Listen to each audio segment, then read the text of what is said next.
Are you curious about Gestalt language processing? You are not alone. Join me, Corinne Smoose, and speech therapy PD for our podcast, The Gestalt Get Together.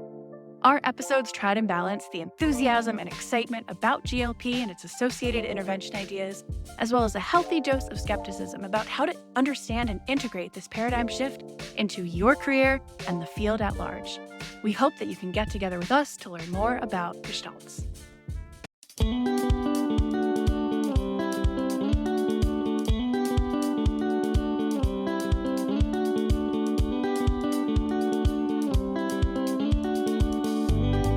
Welcome to SLP Learning Series, a podcast series presented by SpeechTherapyPD.com. The SLP Learning Series explores various topics of speech-language pathology. Each season dives deeper into a topic with a different host and guests who are leaders in the field. Some topics include stuttering, AAC, sports concussion, teletherapy, ethics, and more. Each episode has an accompanying audio course on SpeechTherapyPD.com and is available for 0.1 ASHA CEUs. Now, come along with us as we look closer into the many topics of speech-language pathology.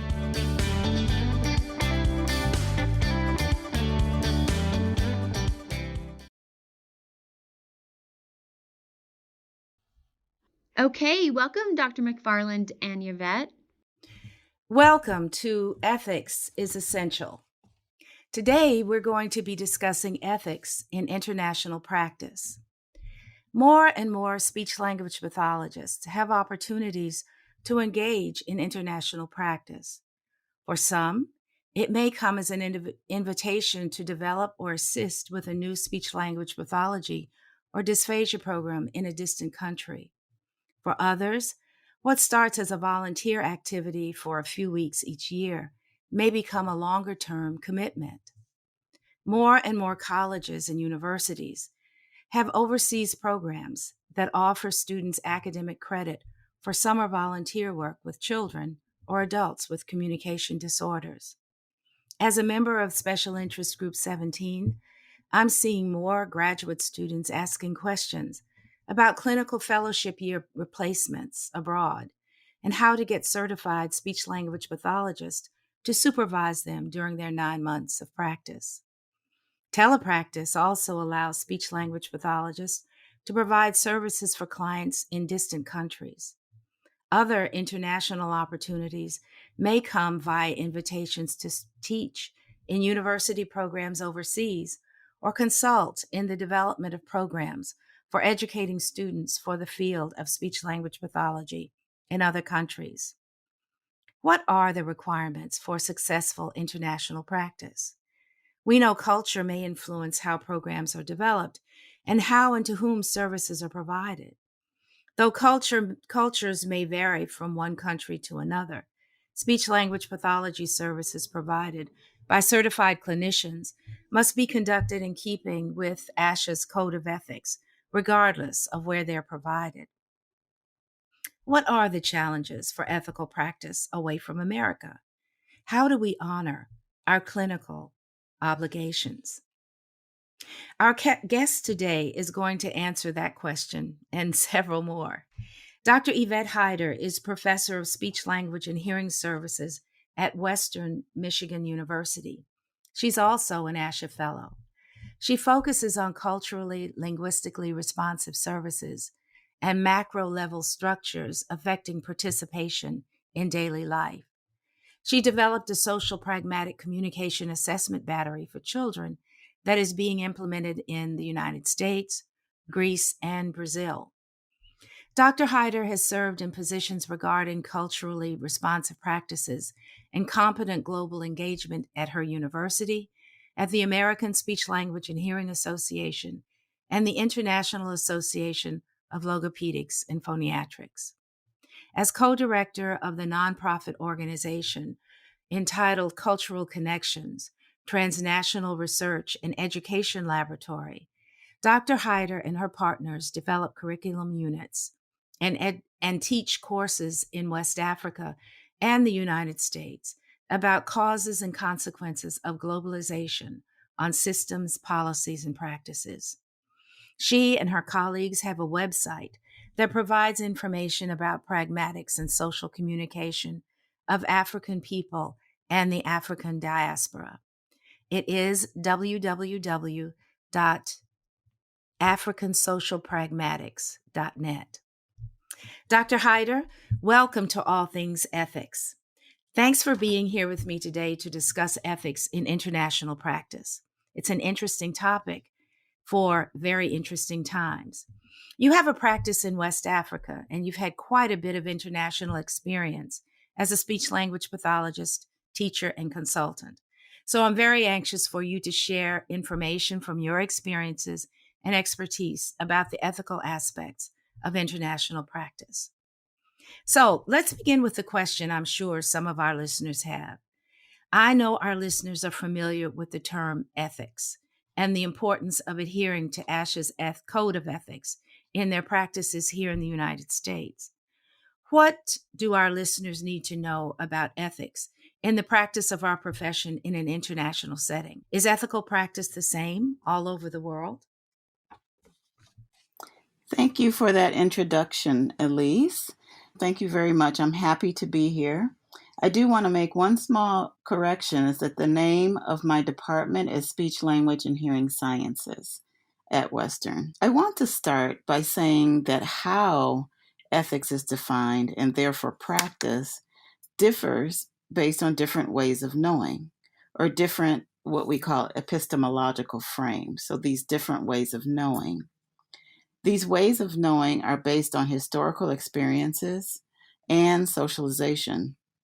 For example, in communication sciences and disorders, at least in the United States, ways of knowing that are more consistent with Eurocentric perspectives have been highlighted, and ways of knowing consistent with, let's say, feminists or LGBTQIA or people from ethnic groups other than European American have often been marginalized. Gloria Ladson-Billings, who is an educator, and her work has focused on culturally relevant pedagogy. Dr. Billings has said that the differences between Eurocentric and other ethnic epistemologies or ways of knowing depend on whether the individual is the source of knowledge or whether knowledge is based on relationships with others. So in this regard, ethics is not the same all over the world. Just as an example, the individual is inherent in the saying that's pretty popular in the United States. This saying is pull oneself up by one's bootstraps. So no one in the world has accomplished that feat. Meaning no one in the world has accomplished important things in life by oneself without outside help. That's a myth, but that is often used in political discourse in the United States. And it's supposed to point to self-sufficiency, individuality, self-reliance.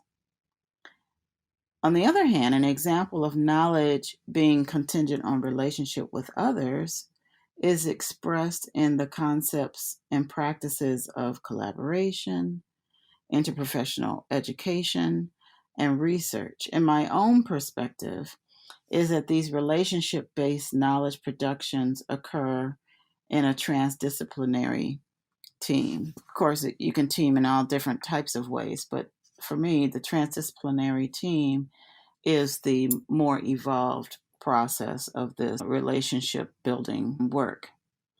In my own practice, teaching and research, I've always pulled into my knowledge base literature from the social sciences, such as economics, politics, sociology, and anthropology.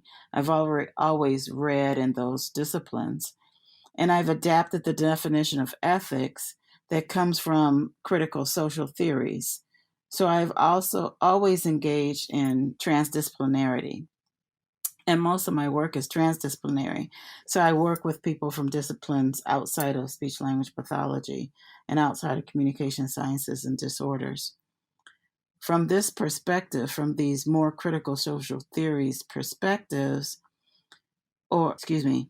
some of these social theories, for example, are like Marxism or Western Marxism or critical social theory. Ethics is usually contrasted with morality. So in that, ethics is the considered to be these emancipatory actions of groups of people who are usually economically exploited or politically oppressed or socially excluded. Morality, on the other hand, is defined as a way to justify the rightness of the righteousness of the existing practices that often include unequal power relations. So from this more social sciences base, I think of ethics more as liberatory activities that are done by groups of people, as not one individual discipline or person engaging in these behaviors. A good example of morality and ethics, as I just defined them, can be made by talking a little bit about the work that we do in Senegal. As an example, morality would be the group that I work with forging ahead to work on what we think the people in Senegal need. So what we would be doing is just replicating some of these exploitative or exclusionary practices by forging ahead and working on what we think is important for the people in Senegal. An example of ethics of collective action, on the other hand, would be practice and research grounded in partnership with people who are living and working in Senegal, people who know and say what they need in their own communities, and people who invite others to engage in activities that are beneficial to the whole society, not just to the individual, not just to the SLP or the researcher, for example. If we take the example of ways of thinking that I mentioned earlier, for many years in our profession, and this issue still exists in large numbers today, the GRE scores were highly valued and more valued, actually, than other kinds of knowledge on admissions committees in communication disorders and sciences programs.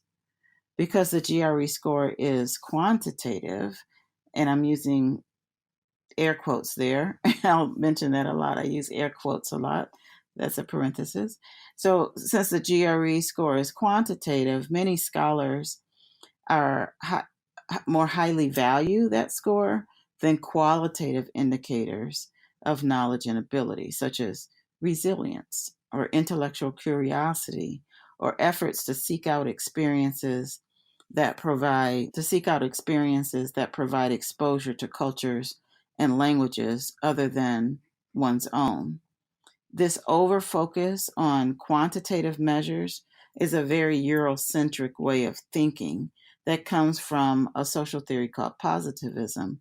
And this social theory of positivism came about in the mid-1800s, and it focuses on the search for the, quote, objective, end quote, and these objective variables that exist outside of oneself.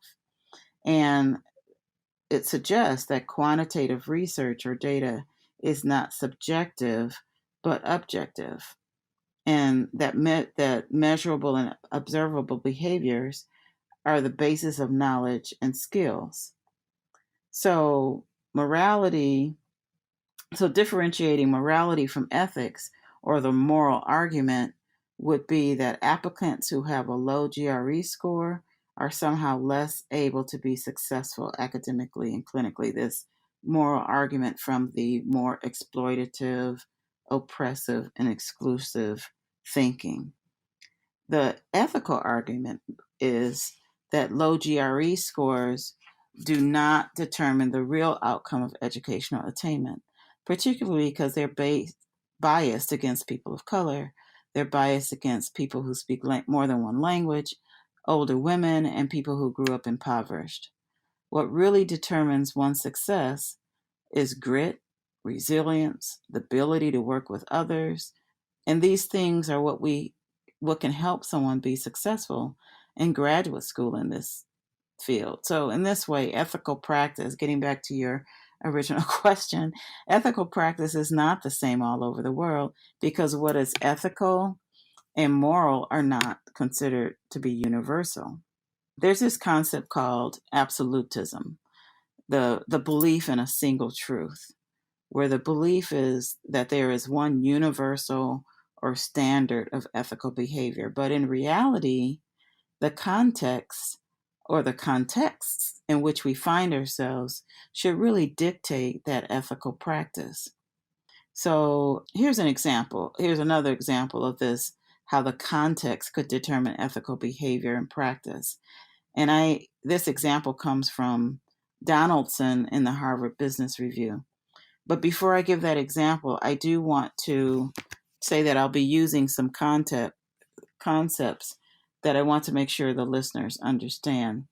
First is minority world countries, and the minority world countries is where the minority of people in the world live, which includes North America, Australia, Israel, Europe, and is contrasted in the literature with majority world countries.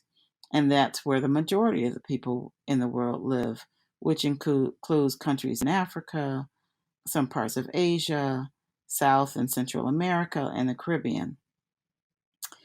So getting back to this example of how the context can determine ethical behavior, this example from Donaldson in the Harvard Business Review, he wrote that a rich country, let's just say the US, pays very low wages to a company in a majority world country where the majority of people live.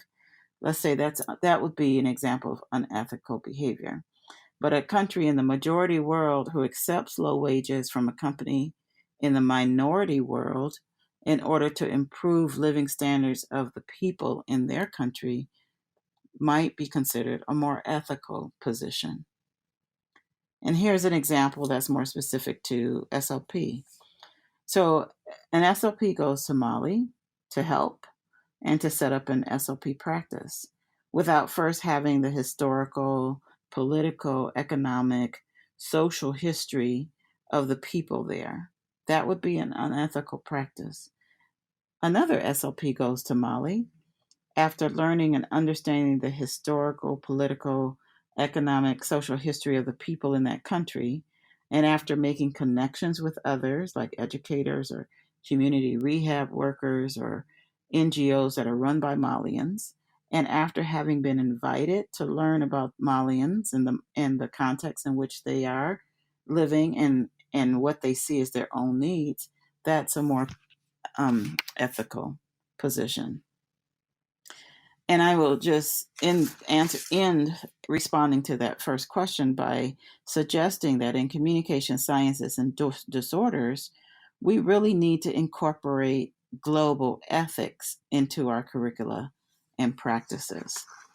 And currently, global ethics focuses on ethical issues. It's a field of study, and it focuses on ethical issues such as war on terror, child labor, human trafficking, migration, climate change. And my gloss or my understanding of this field is that it focuses on common social problems that affect humanity worldwide. And I would say that communication disorders fits well into that list of common social problems affecting humanity worldwide. I think you've given us a really interesting perspective, Dr. Hyter, in terms of variability of ethics in relation to international practice. And I think that your examples from our own profession of speech language pathology really do bring a lot of light to the rather what I consider complicated explanations that you gave in terms of ethics and morality. But the examples that you gave really kind of brings all of that together. And I think it really gives us something to think about as speech language pathologists who increasingly are being asked or have opportunities to provide services in an international context. But the fact that there's a lot of work that has to be done and a lot of knowledge acquired prior to making those commitments or developing programs or providing services, I think is very, very important. Obviously, having that background information and having connections with people who can provide that kind of information, it's very, very important. So thank you. Let me ask you another question. Are there ethical principles beyond ASHA's scope of practice and the ASHA Code of Ethics that speech language pathologists in America should incorporate into their international practice? Yes, I'd first like to talk a little bit just to summarize what our current documents do say. And then I'll talk about how there are some ethical positions or ethics, additional things that should be incorporated into those documents. So, with regard to the ASHA Code of Ethics, that the focus is on what there are rules, or the principle of ethics. One, for example, Rule B suggests or says that individuals shall use every resource, and I'm quoting here, including referral and or interprofessional collaboration when appropriate, which suggests that if a professional feels like they are not prepared on an individual basis to provide culturally and linguistic services that are responsive, then that person needs to make an appropriate referral.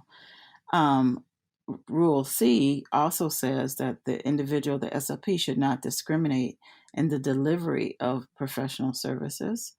And so we shouldn't discriminate, but if we're feeling unprepared to provide services to someone who's from a cultural or linguistic background different from our own, then we should make a referral to an appropriate person or group. Principle Ethics 2 and Rule A highlights that only those aspects of the professions that are within our scope of professional practice and competence should be practiced. That's the only thing we should engage in. And that Rule D underscores that we should approach our work as lifelong learners.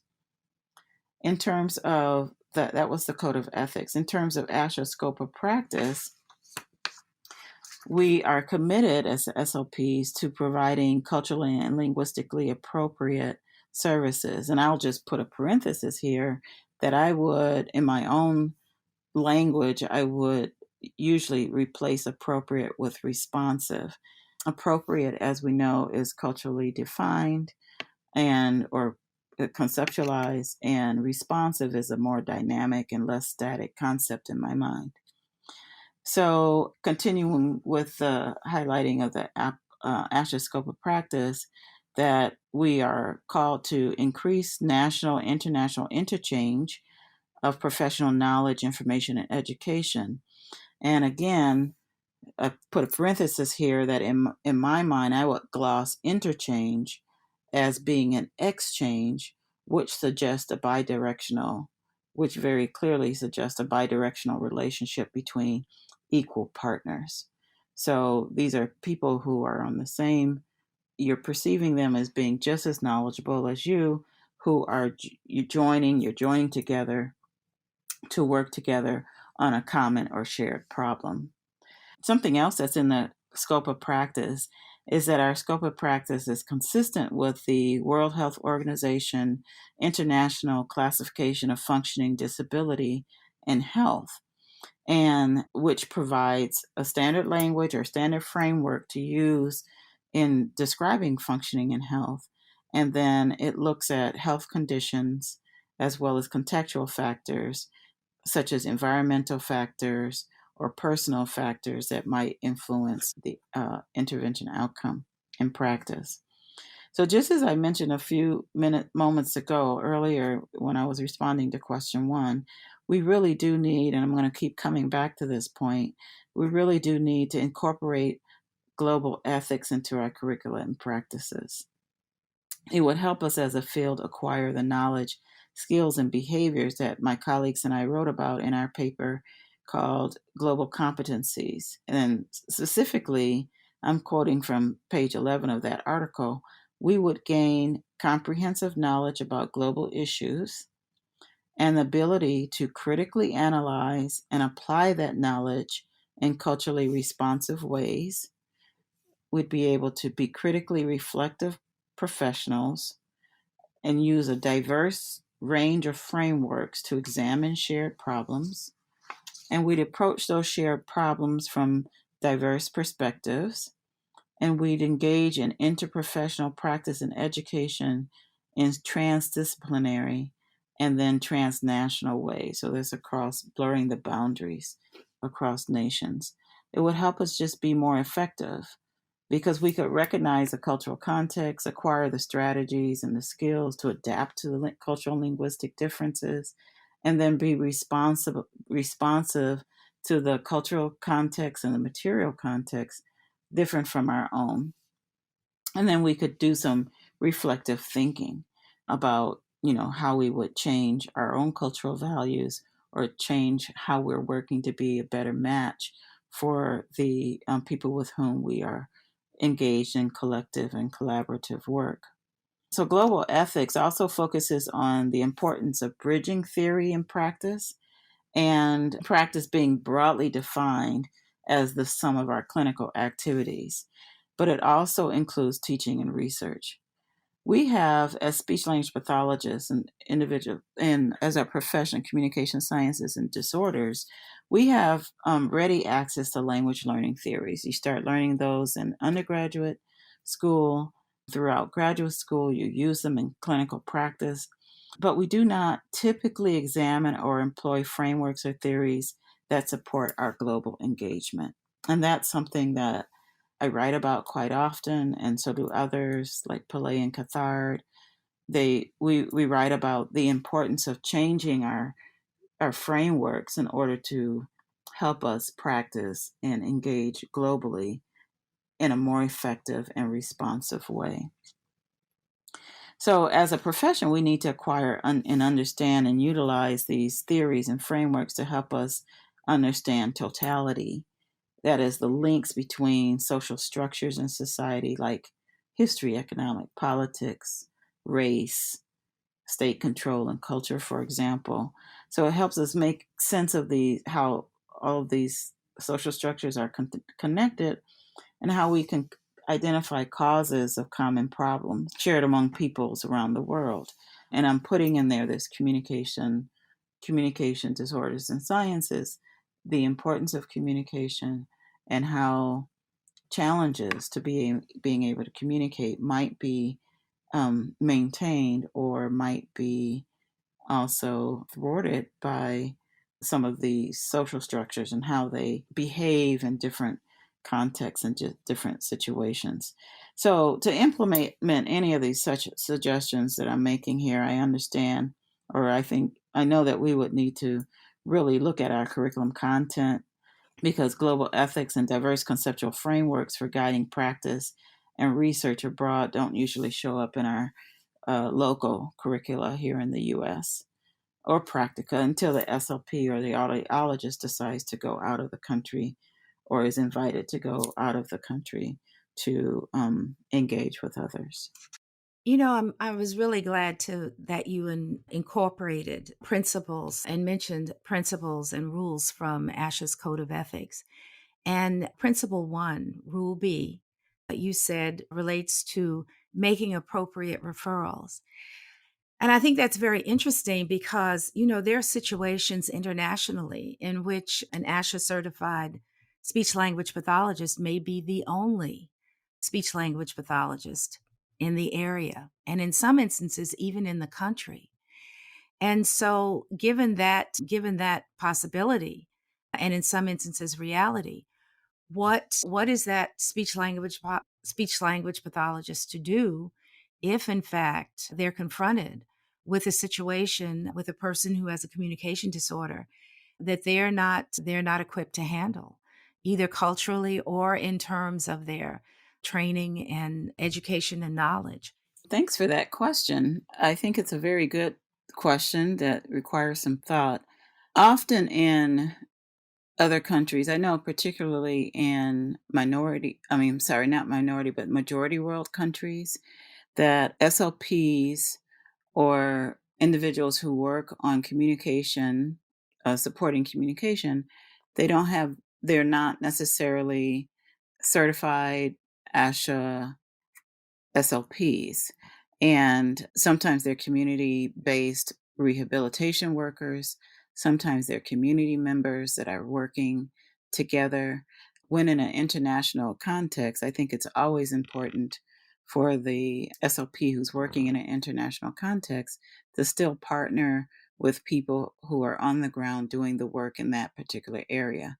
Now, if that SLP is a resident and living in another country, is very familiar with the culture, the requirements, the nature of the country, has relationships with community members, then that person would be qualified to provide those services. Um, if they felt qualified to provide those particular language or speech services that of the types of disorders that they were coming across. Okay. Well, I think that certainly gives our listeners some good information and some options. So let's move on. Let me ask you another question. Speech language pathology practice overseas is often referred to with the term global engagement. In your previous response, you mentioned the World Health Organization's International Classification of Functioning Disability and Health. For our colleagues who want to develop programs and services overseas, are there international reports, documents, and policies they should be aware of or familiar with as they begin planning for overseas practice? Yes, there are. I would say, in addition to the ICF, the International Classification of Functioning Disability and Health, in addition to that document, I think it would be important to know of 5 others. And I'll just say one thing about the ICF is that it's it's a framework for measuring clinical outcomes. And I recently read an article by my dear friend Carol Westby and another colleague, Carla Washington, which was published in 2017. And in that article, they stated that many schools in the US are not necessarily using ICF to frame assessment and intervention, but they are using IDEA, like Individuals with Disabilities Education Act of 2000, to qualify students for special education services. So I think incorporating ICF into the school systems in the United States is also something that we should be looking to do. And that article by Westby and Washington provide a primer or tutorial on how to apply ICF to children, school-age children with language impairments. So there are 5 other documents that I think our listeners need to be aware of, and anyone else considering working outside of their own home country. And so I'm going to list those documents and then talk a little bit about each of them. So one is the Convention on the Rights of Persons with Disabilities. The second is the World Report on Disability. The third is the UN Sustainability Goals. And the fourth is the International Communication Project, which is promoting communication as a human right. And the fifth is Education for All. Now, all of these documents and policies originated in the United Nations or UNESCO or SLP organizations within the minority world countries. But so the Convention on the Rights of Persons with Disabilities is an international treaty to address disability rights. And according to its web page, that it's one of the first, or it is the first comprehensive human rights treaty of the 21st century. Which I think is pretty important. The goal of these Convention of Rights with Persons with Disabilities, and this is a United Nations document, the goal is to remove barriers and to increase accessibility of environments and to provide equal opportunities to people with disabilities. It's similar to the American with Disabilities Act, I think, but it goes a little further, and it's also similar to the American with Disabilities Amendments Act of 2008. But ratification of the Convention on the Rights of Persons with Disabilities would help us in the United States to fully realize the promise of the ADAA. And the ADAA, for example, still relies on a medical model. So it continues to locate the disability in the person rather than also in the elimination of barriers. This Convention on the Rights of Persons with Disabilities was ratified by almost all of the countries that are part of the UN, but not the United States, among others. The second document is the World Report on Disability, which was published in 2011 by the World Health Organization and the World Bank. And the goal of this document was to provide a comprehensive description of the type of disabilities or the state of disabilities around the world. And at the time of the report was published, the report said that 15% of the world's population had some form of disability. But that did not necessarily include individuals that had communication disabilities.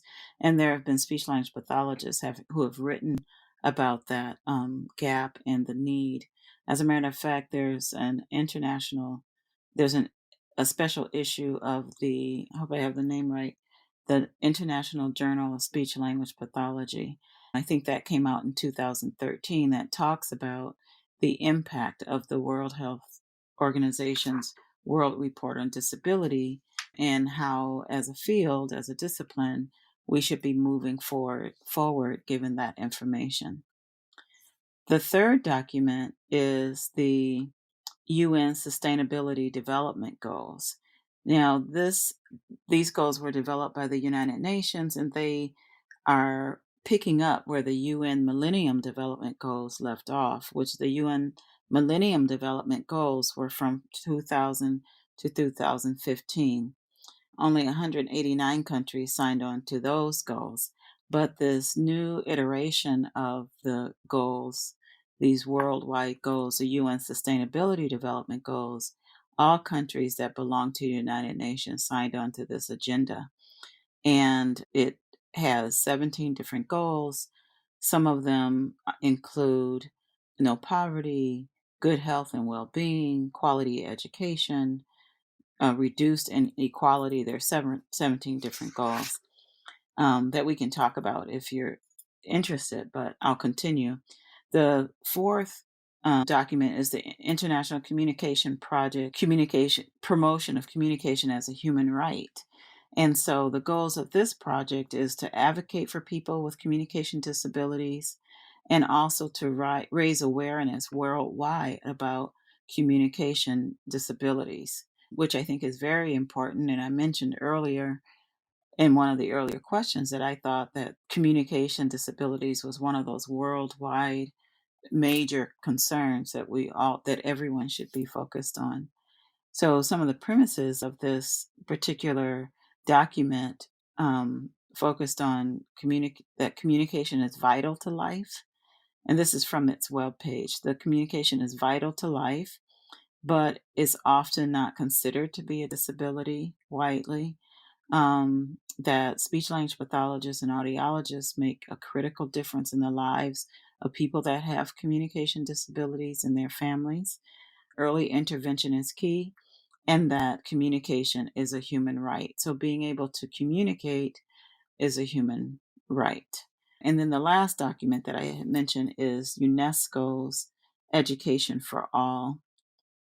And the objective of this Education for All document is to ensure that the quality, universal, basic education is in place, and that education is a basic right and a basic need for all African children, including those children that have disabilities. And I also happen to know that this is part of Dakar, part of the Senegal framework for action.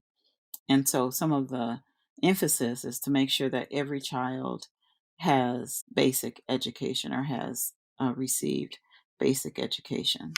I'll say, just to close this question out, is that just to underscore that it's important to know about what services and service organizations already exist in a place where people are wanting to practice or go into support, and to make some connections with those services or organizations that already exist and that are being effective in the country where people are interested in working. Because if we're duplicating services, we're also displacing. We run the risk of displacing people and displacing existing services too. I think that's a great point and something that, in terms of international practice, we really need to be very, very aware of. You, at the beginning of your answer to my question, you mentioned an article by Drs. Washington and Westby in relation to the International Classification of Functioning. For some of our or any of our educators who may be listening, there's also another very good article by Dr. Limietta McNeely that was published in Perspectives for the ASHA Special Interest Groups in 2018 that I think is entitled Requisite Knowledge for Teaching Graduate Students to Use the ICF Disability and Health Framework. And that's another article that I think is really good in terms of helping us build that capacity with our students. Okay, thank you. Let's have another question for you. Professionals who establish international practices do so because they want to provide programs and services that benefit the people who need them. The opportunity to do good can be a very strong motivation, and there can be some very beneficial outcomes. But can there also be unintended consequences in the development and implementation of international practice? And if so, what are they? And what are the ethical implications of these, what I'll refer to as unintended consequences? Hmm. Excellent question. And at first, I will say a very short yes. There are certainly unintended consequences. And I'll talk a little bit about that and ways that we can try to minimize those unintended consequences. My friend and colleague, B. Staley at Darwin University in Australia, has recently organized an online book club discussion. And right now, we're reading a book called No More Heroes: Grassroots Challenges to the Savior Mentality. And that's written by a person named Jordan Flaherty, Flaherty. I'm not sure I pronounced that correctly, but that's the spelling. So he starts the book by reviewing the history of the savior mentality. And this is because of the colonial history of people who were born and raised in the minority world countries. So North America, Europe, Australia, Israel. So this kind of savior mentality that we often have in this part of the world. And so most people affected by these quote saviors, and I'm quoting something from his book, most people affected by these saviors are those who are most affected by inequity in the world. And these are the people who are least have the least economic and often social privileges on the world scale. So we really need to be aware of the unintended consequences of our behaviors. And some of the unintended consequences, or working abroad without sufficient knowledge. This is especially when you don't have sufficient knowledge about the area in which you are working, but working abroad without that sufficient knowledge and experience and humility is to, we often end up reproducing some paternalistic and colonial relationships between people who are traveling abroad and those people who are trying to, and I'm putting in my air quotes, trying to help. So, and I'm going to just put in a parenthesis here about that word help. Another issue that we need to be aware of is what we call things. And I'm very conscious of how we refer to our practice or our collaboration or the way that we engage abroad and here in the US. There's a colleague, Megan Brett Hamilton. She's an assistant professor at Auburn University in Alabama. She wrote a recent paper, I think it's in one of the SIG journals, but she wrote a recent paper in 2018 about speech language pathologists needing to use language that's not deficit based. She was speaking specifically about African American English. And in much of my writing, I've made similar claims about language that we use to refer to culturally responsive and globally engaged behaviors. And help is one of those problematic words. And I think when we say that we want to go help, you know, someone in another country, that should be a red flag that goes off in our heads about us needing to deconstruct what we mean by help, by what we mean by that. And, another word that we should be questioning probably is service, service. I have a friend, Giacomo Salamani, at Wallace University, who led up several scholars on a panel in ASHA and in Basla about our need to change our epistemological frameworks, our ways of knowing. And she raised my awareness of the paternalistic connotation of the word service, which I used to use all the time. But it suggests a passive stance on the part of a person being served, right? So it suggests, like, I'm going to do something for you, or I'm going to do something to you. So I've struggled with, different language about how do we describe what it is that we do. And what I'm using now is practice or join, a partner in one's care, or collaborate, a collaborator, or something of that sort. Well, that's the end of my parenthetical part of my response. But so it's important to build partnerships and to prepare people who are traveling abroad about the cultural history, the ethnographic methods for observing, and ethnographic methods for gathering information, and also a very self-reflective process in terms of understanding how, as a person coming from outside of that country, how we will be perceived, um, and how our knowledge will be perceived, or how our practice will be perceived. And so it's important to have that, to do that work before traveling abroad. And so that's really engaging in what I call a transdisciplinary praxis, the praxis being this ongoing process of working in groups with others that are, like interprofessional group, where we can be reflective and deconstruct our own cultural practices and worldviews, and understanding how our worldviews shape the way we see others in the world. So that requires a great deal of self-reflection and self-awareness.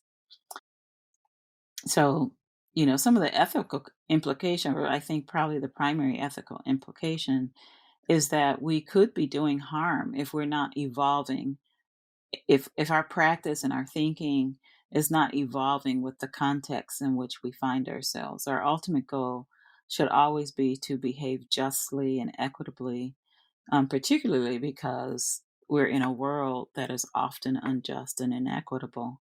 Something that I read years and years ago that that stays with me, and I keep this. I also often mention this to my students in my culturally responsive practices course, and this comes from Elsa Barkley Brown, who is a historian, and she wrote, this is a quote from her.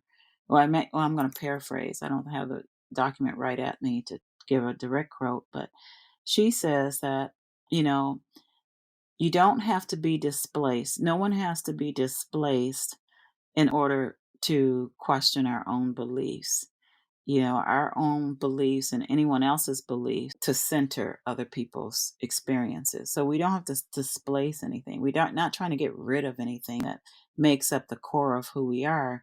All we have to do, according to Elsa Barkley Brown, is just pivot. We just need to pivot off of our center and try to see the world from other people's perspectives and points of view. And I think the more that we're able to do that, the more that we will be behaving in ways that are just and equitable. Great response. I want to bring into a concept that I've heard many, many times in the last few years, and that's volunteerism. And that refers to, people who have very good intentions, who say that they're going to volunteer their services, And they may do that, but really what they're most interested in, perhaps, or equally as interested in, is, being a tourist in the area, the space, or the country that they're going to. And so I think that's something that we need to be very, very careful about. If in fact you're going to learn about the area that you're going to, learn about the people, the history, and the culture of that particular um, area and those particular people. And if in fact you're very willing to work with and join in, I think that kind of indicates the true nature of your intention and the benefit that you can bring to people. All right. Let's go on. One more question for you. ASHA's Code of Ethics requires certified speech language pathologists to be culturally competent as a prerequisite for ethical evidence-based practice. You co-authored a book entitled Culturally Responsive Practices in Speech, Language, and Hearing Services, in which you write about what you refer to as culturally responsive assessment and intervention. What guidance do you have for our listeners on engaging in sustainable, culturally and linguistically responsive global practice as a speech language pathologist? And what is the relationship between culturally responsive practice and ethics in international settings? Thank you for that question. The title of the book is Speech, Language, and Hearing Sciences. I often sometimes miswrite that myself, but culturally responsive practices and speech, language, and hearing sciences. The one of the things is that I think, well, in terms of guidance, I think we need to find frameworks that will help us approach our work in a sustainable, culturally and linguistically responsive manner. And we write about that in our textbook. Marlene Salas Province and I write about that in our textbook. About is one of the main parts is really thinking about frameworks that will help us approach our work differently.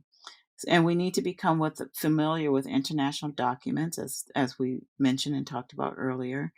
And we need to read and talk about others, talk to others. I mean, about how they've engaged and how they've engaged in sustainable work, in global work. For example, there is a model that is, I think, was developed by Green and Kruder, but Westby writes about it too. It's called the precede proceed model, for example.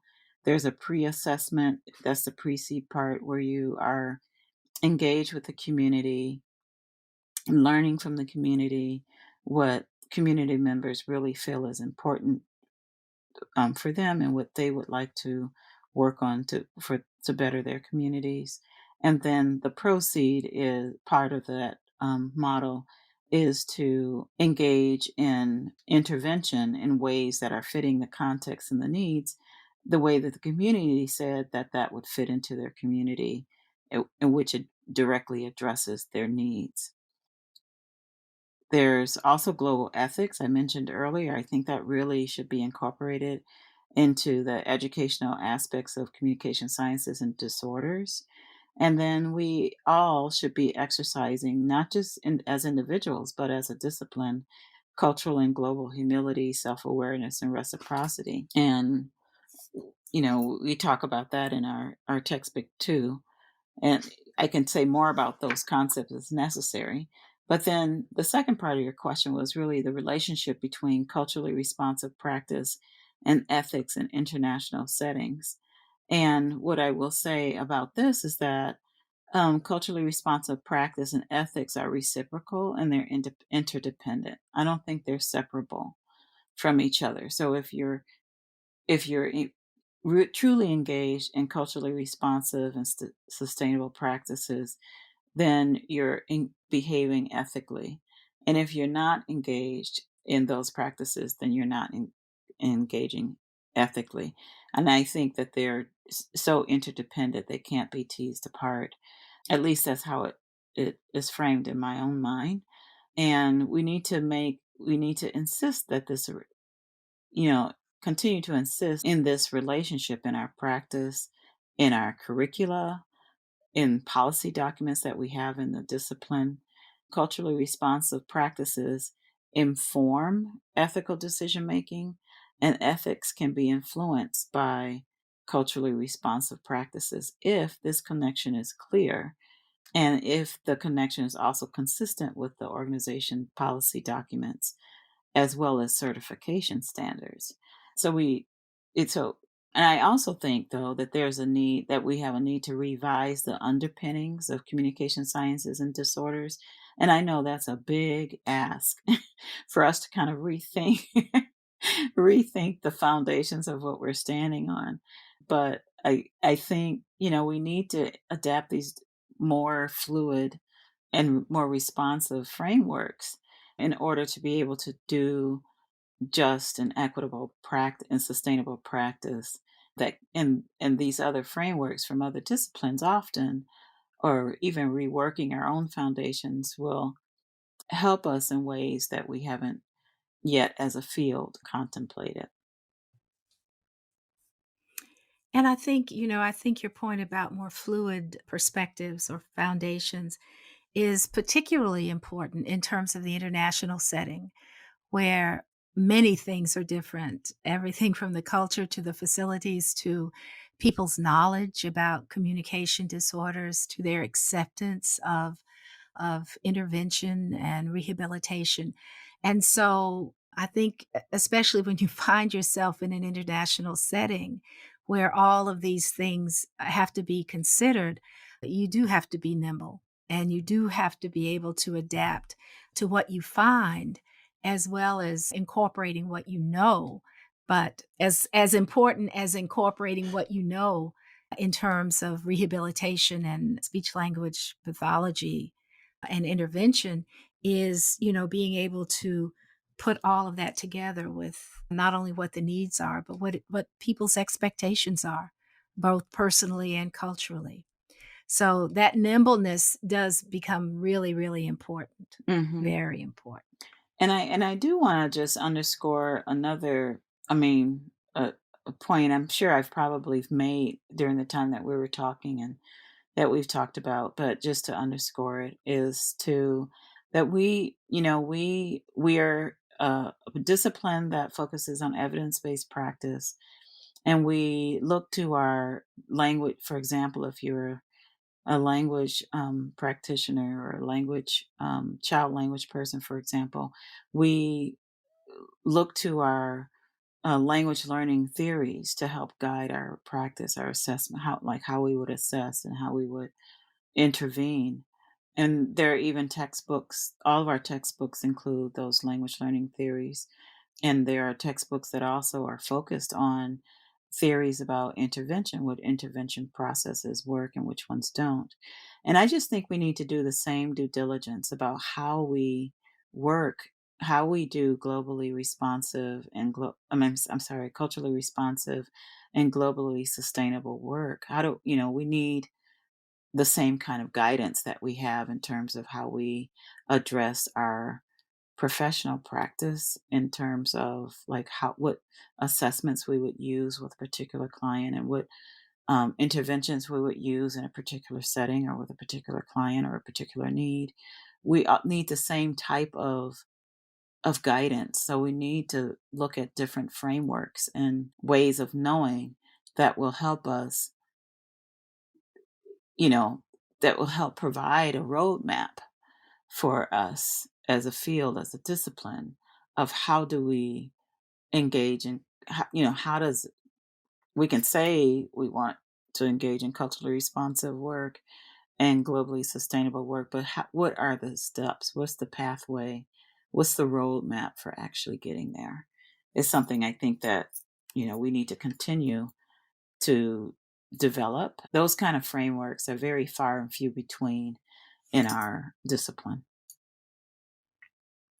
That is very true. And for, our colleagues that we know who have practiced in different places around the world, one of the things that they will tell you is that the paradigm is different wherever you go.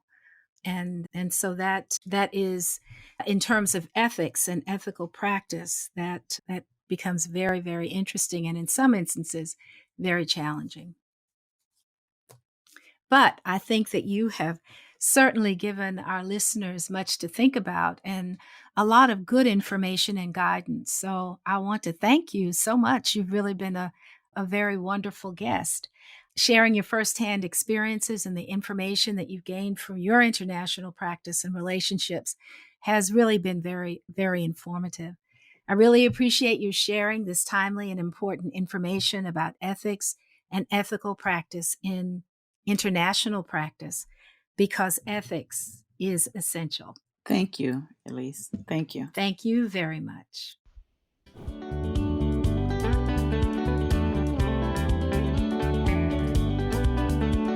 Thank you for joining us for today's course. To complete the course, you must log into your account and complete the quiz and the survey. If you have indicated that you are part of the ASHA registry and entered both your ASHA number and a complete mailing address in your account profile prior to course completion, we will submit earned CEUs to ASHA. Please allow 1 to 2 months from the completion date for your CEUs to reflect on your ASHA transcript. Please note that if this information is missing, we cannot submit to ASHA on your behalf. Thanks again for joining us. We hope to see you next time. Each episode comes with an accompanying audio course on speechtherapypd.com, available for a 0.1 ASHA CEU. And just for our listeners, get $20 off any subscription with promo code SLPLearn20. Speechtherapypd.com is run by SLPs for SLPs. They've got the largest library of ASHA CE eligible courses out there, and they're adding fresh content every week. Remember, use the code SLPLearn20 to get $20 off access to over 1,000 courses for an entire year. Head over to speechtherapypd.com for more information and start earning CEs today. Thanks for tuning in to the SLP Learning Series. And don't forget, speechtherapypd.com is your go-to for all things ASHA CEUs. Your positive reviews and support mean the world to us, and we'd love for you to drop us a quick review and hit that subscribe button.